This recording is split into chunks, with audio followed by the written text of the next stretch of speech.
Want to stop juggling spreadsheets, calendars, and a dozen apps just to run your rentals? Logify makes it easy. It's an all-in-one toolkit for hosts. Build a direct booking website, automate guest messaging, and keep all your channels in sync. Running your rental business your way has never been simpler. And for Good Morning Hospitality listeners, you can get 20% off any yearly plan with code GMH20. Just check the link in the show notes to get started today.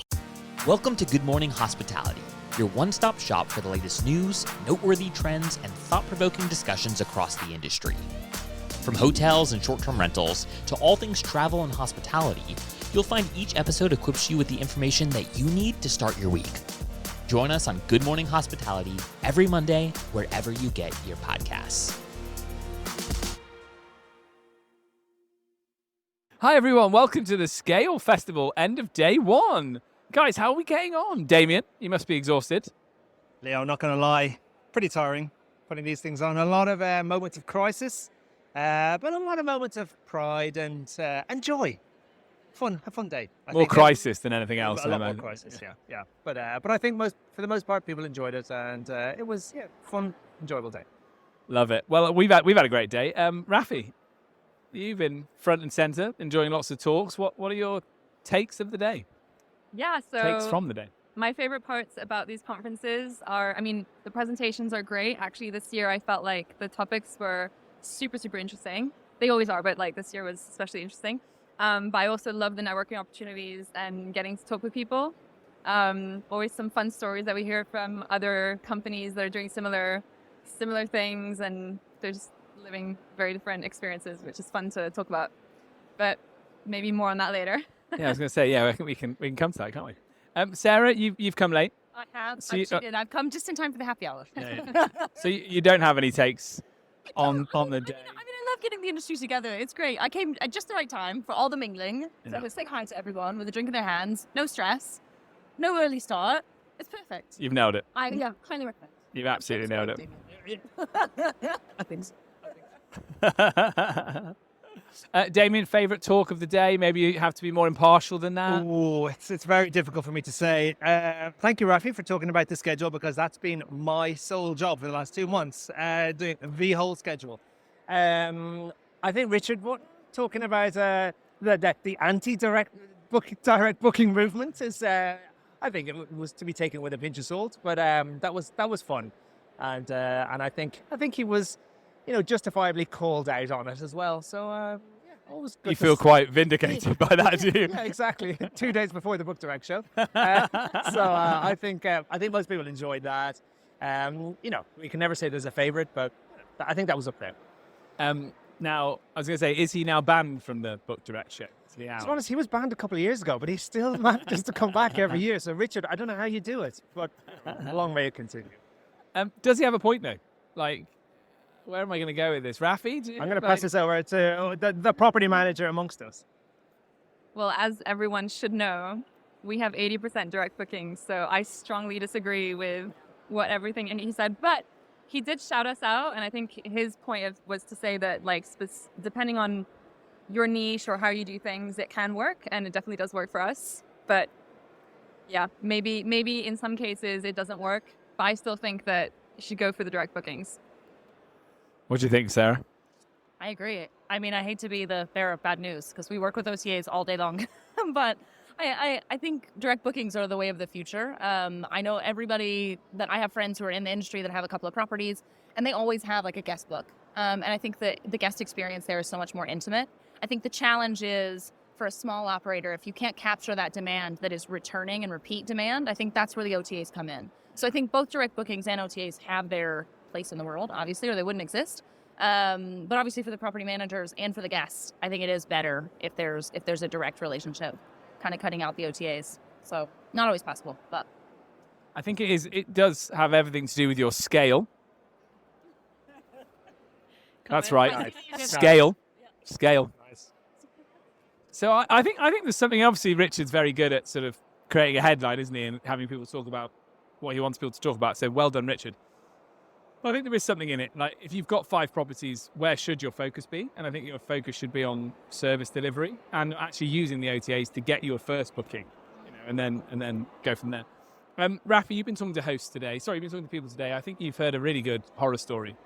Like, it's great to come and problem share at these things, isn't it? It's one big therapy session. This is what I'm saying, is it's great to speak to people, get together with people that you see every once in a while at these conferences. There's one company, I'm not going to name the company. I just don't know how much they want this to become a public information, but they were telling me today at lunch that they had a case of dismemberment. So like a murder story within one of their properties, potentially. They saw some signs of blood, and then in the same time frame, there was in the news some dismembered bodies down the road from where their property was. So, yeah, pretty crazy, wild stuff happening in the short-term rental industry. How do you prove that, and how do you get your deposit back? Like, if somebody's dismembered a body in your short-term rental, like, what do you actually do?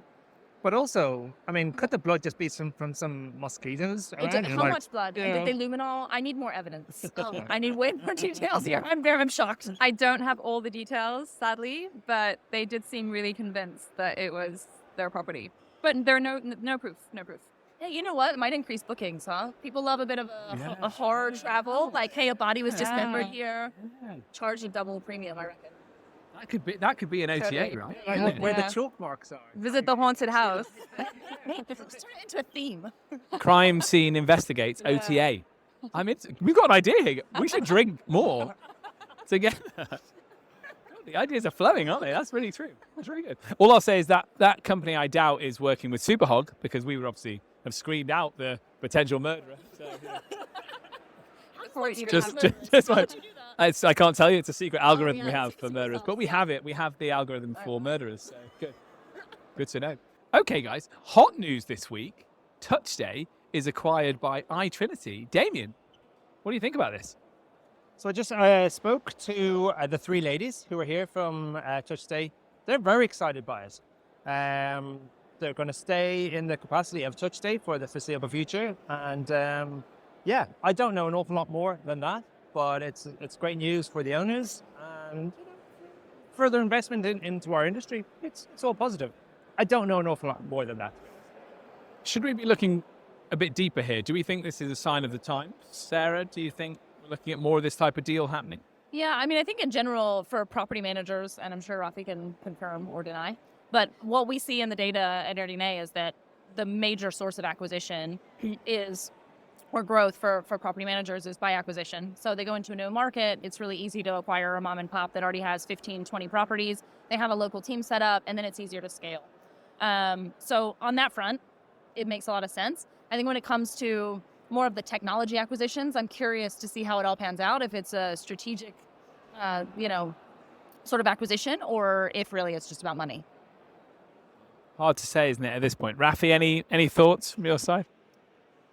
Only comment is, I guess it really depends if you want to be venture funded or if you want to go local, as we were discussing in our first episode. So yeah, depends on what you're going for in terms of scale. But I feel like when I'm in this room and when I'm in most conference rooms, there isn't really anybody in Europe that I'm seeing who's doing more than a region, more than like one or two markets. Like, is it that in Europe it's too difficult based on the fact that there's lots of, let's keep our thinking to Europe, but it's because you have to get lots of different business licenses to do business in different places? Or do we just think that actually it's because people are making so much money locally that why would they bother going into more markets? I don't know. It's interesting because the US seems to go more national quickly. I don't know. Europe is just, it's created so different. It's just such a different continent. And the US is like one country. It kind of all functions the same across the board. And I think Americans are very into big brands and they kind of value that, whereas Europeans value more sort of local companies. And I know that where we operate, France, like if you're not a French company, they're not going to want to do business with you because they want to support their local economy. So I think that's a big factor to take into consideration. I mean, I think as well, operations. Imagine, like, you're trying to do operations in the U.S., everybody speaks the same language, more or less. You know what salaries are. When you go into a new market, they speak a totally different language. You've got to get in with the locals. You've got to convince them that this is good for the community. You've got to do things right. I think it's much more complicated in Europe than it is in the U.S. And also in Europe, obviously there's ski chalets that are more remote, but the majority of properties in Europe tend to be flats. So they're part of the local community, much more so than in the States where everybody's got a single family home and, it's more of like, leave me alone. I don't really care whether this is an Airbnb or not. I think in Europe, there's a regulatory issue as well. And an image issue that needs to be taken care of. And so I think that makes it a really different market. And I think cultural differences between all of the, however many countries there are in Europe, 27 or something, culturally, we're all so different. And that's amazing and that's great and to be celebrated. But some countries are much more price sensitive than others. Some of our, very unique countries, they want the communication. Others just want the price. It's so different. I know of some people who work for PMSs, and when they speak to someone from one country, it's very different when they speak to the next. And it's very direct with one. You have to massage the ego of a company in another. So it's totally different. And the language is the biggest barrier for sure. Yeah.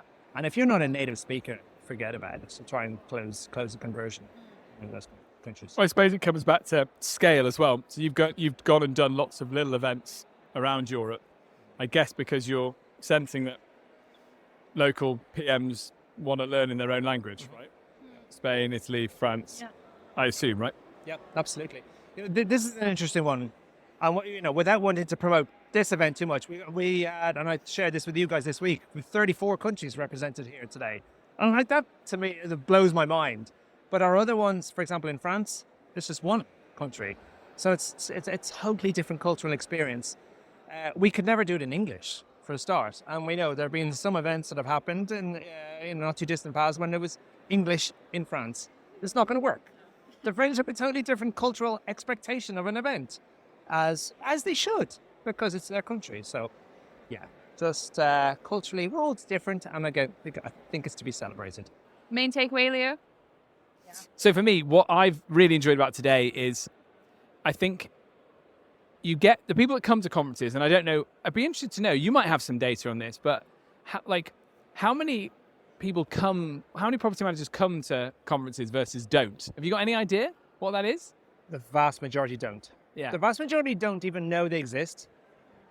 Others know about them, but they can't take the time out to actually come because they're so invested day to day, hour to hour, minute to minute in their operations. So they just feel like taking 2 or 3 days out, they just can't afford it. Yeah.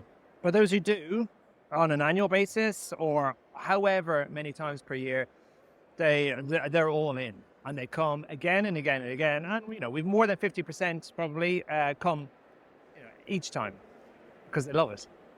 But there's probably 90% of our industry do not know about conferences. Yeah. And it's my job to get in front of them, but it's very hard because you've got some people, as I said, who just don't necessarily want to be here either because they can't afford the time off. How can we kind of get that message across? 2 days, and you're going to meet the best, the best of the best here. And the networking is next level. Apart from the content, I mean, you'll know more, Rafi, in terms of the experience that you get out of because you go to a lot, right? A lot of conferences. Yeah, I've been to quite a few over the 4 years. Scale is my favorite. Not saying that because he's here, but it just is.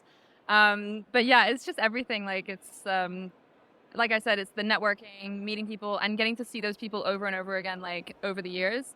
And just get really good conversations out of people, and the presentations are always really interesting, depending on the ones that there are different topics that you can choose from. Sometimes there are workshops. I think that there's a good variety of different things that can interest different people depending on what they're trying to get out of it, and I really enjoy it. And I think that you guys probably have a lot of people that come back after their first experience, and that's kind of the whole point of it as well. I'm in sales, so any sales process you ask, what are you losing by not going? So what are you actually missing out on? Yes.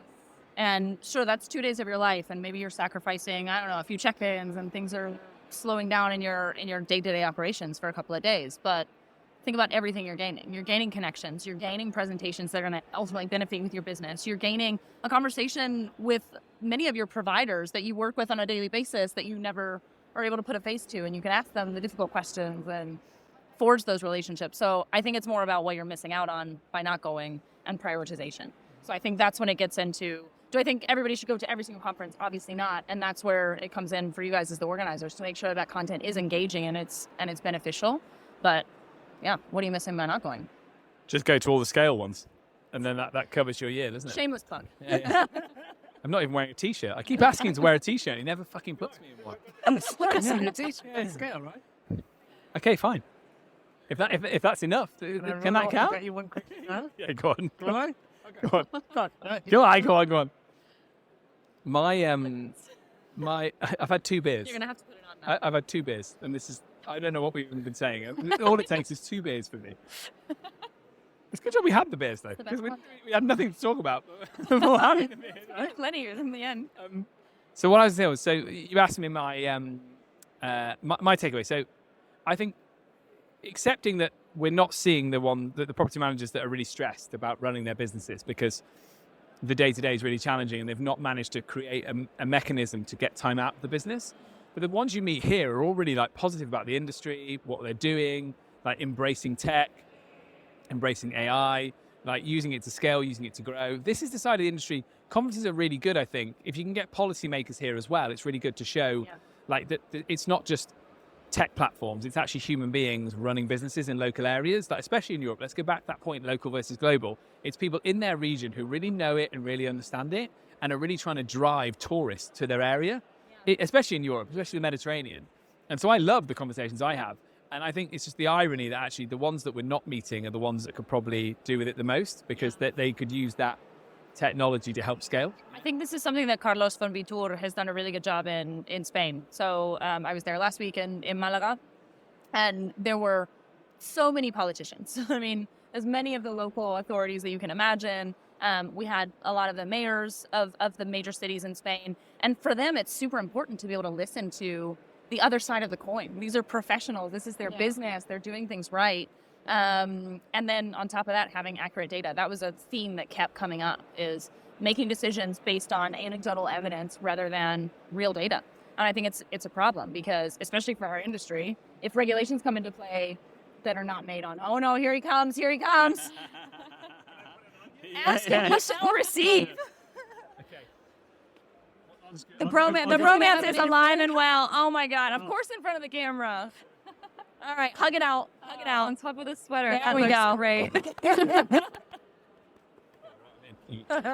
Now you can be a presenter.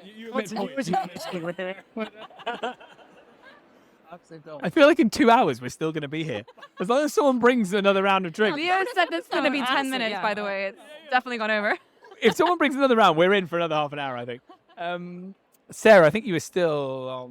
I mean, midpoint is just people need data. The politicians need to be in the industry. They need to understand what's happening. And it's part of our job as industry leaders to make sure that they understand that there's 2 sides to every story and that regulations are being made on a fair basis.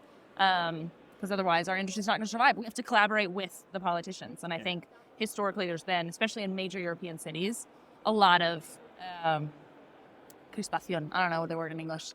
I hate to do it, but I guess we should do it a couple of minutes on regulation, because I know we try and avoid talking about it too much because it's like it's ongoing, isn't it? But it feels like the urban area is really under attack. And I guess maybe it's just the market correcting itself, and as too much supply as it comes into the market, prices go down and then people switch to long lets. Is it that, or are any of you more worried about the industry and think that actually we need to be doing more to tackle this kind of crisis we're in when it comes to the urban area? I think I would just say that, so we speak to a lot of associations. They speak at our shows. Their main takeaway would be join the associations and be the voice. Be the voice against the hotel lobby, and just stand up for regulation.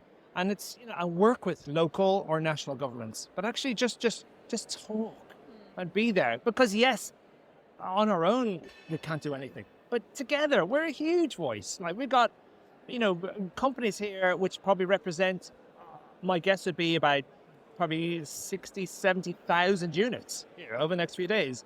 Imagine if we all got together. What a huge voice that would be officially. So if we can do that, join our associations, that's a huge start. But, in Europe, it's so difficult because all of our countries have different regulations. Some, very draconian, others less so, but it's coming. So let's collaborate, let's be together, let's join the fight. Yeah, I just keep going back to the data. I mean, at the conference last week, I was talking to Leo and Raphaele earlier. I mean, I got cornered for like several hours by politicians and by local operators. There was 3 days before the conference, a hotel lobby went onto our website, took our data, published a bunch of stuff that was completely inaccurate. So basically, they were adding up all 3 months of the quarter and saying that was the listings, and then looking at the entire province for active listing counts and saying that was the capital cities. And so saying there's something like 50,000 active listings in Barcelona. Well, no, there's not. There's like 10,000. And if you look at the ones that are available more than 90 days, that's cut in half. And so being able to quantify the problem is huge, and being able to explain the difference, because if we don't use the data, the hotel lobbies are going to use it against us. And they're the ones that are making the regulations because they have the money and they have the political power. Yeah, I think that there's definitely people fighting against us, and we probably need to take a more proactive approach to try to get our voices heard as much as possible. And I mean, I don't believe that we're going to go away. I mean, our industry has been around forever, and it's getting regulated now, which I think is a good thing. It's necessary in some ways, but not in the ways that it's currently being handled. But we shouldn't let that be a reason to not do anything. I think that there's definitely a lot that we can do, and we just need to make sure that we're working together to get our voices heard as much as possible. Yeah, pro-regulation, anti-ban. And I think that those two words, unfortunately, have become interchangeable, where we're scared of the word regulation. I'm not scared of regulation as long as it's done with a clear head and looking at the facts and where it benefits everybody involved. And ultimately, if there are clear regulations, it's better for the guests, it's better for us, it's better for everyone, it's better for locals in the community. But it's too often becomes synonymous with just restriction or absolute bans, like what happened in Barcelona. Yeah, and it drives the professionalization of the industry, right? If regulation is done properly and sensibly. Yeah. Great. Guys, who's got anything else that they want to talk about? Or I'm about to drop, so I don't know an awful lot to say. You've scheduled this at the very end of the first day. I've been up since 6 o'clock, so I was up at 4. Well, I didn't host it. I didn't host it. This is your day, not my day. My day. My day. God, I regret that. But Cut that. You've got a T-shirt. Got a T-shirt. Damian's day. I'm totally fresh. Yeah. I haven't Beach party later? No, I haven't worked. Beach party? We go to the beach party? Right now. Yeah, well, it's on, isn't it? You're going to come with us. Okay. She's totally coming to the beach party. Think about it. I'm going to Pilates. I did a boot camp this morning. I thought I was going to die. Awful. You can't go to Pilates after a couple of wines, can you? Sure. It's like Come to the beach party. You guys are a terrible influence. Terrible influence. Terrible influence. Guys, that was day 1 of Scale. First time we've all been in person as well. As you can see, we had a few drinks and we've had a good time. If you've enjoyed this, hit like, share, subscribe on all the social channels, and we'll see you again very soon. Bye from us.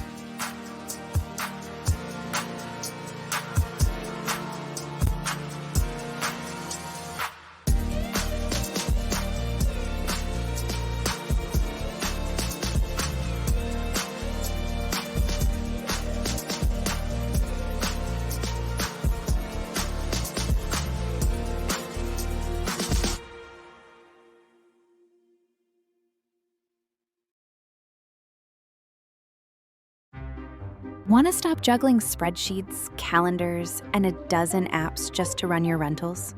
Logify makes it easy. It's an all-in-one toolkit for hosts. Build a direct booking website, automate guest messaging, and keep all your channels in sync. Running your rental business your way has never been simpler. And for Good Morning Hospitality listeners, you can get 20% off any yearly plan with code GMH20. Just check the link in the show notes to get started today.